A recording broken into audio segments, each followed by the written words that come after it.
عسلامة. واليوم باش نديرو لاريسيت تاع المسوم الجزيري، ان شاء الله تعجبكم.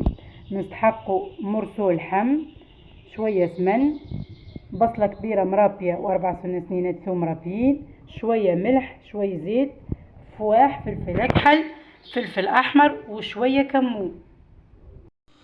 وللكعابر متاع المثوم نستحقوا كمية متاع فيونداشي، شوية بصل وثوم مرابيين، وشوية ملح، شوية فواح،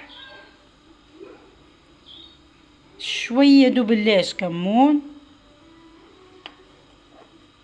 فلفل اكحل،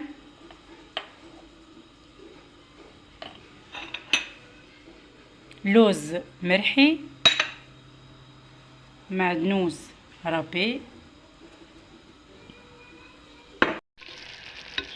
وتوا بعد ما قلينا هاك اللحم مع السمن وشوية قرفة والبصل والثوم وشوية زيت، يتقلوا مليح، ومن بعد مرقوم بالماء سخون ونحطوا فيهم الكعابر يطيبوا.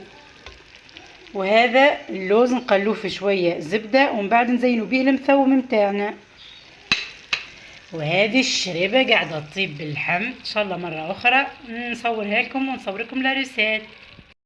وتوا انا حطينا الكعابر في لاصوص قاعدين يطيبوا، ومن طون قاعدة نقلي في اللوز في شوية زبدة.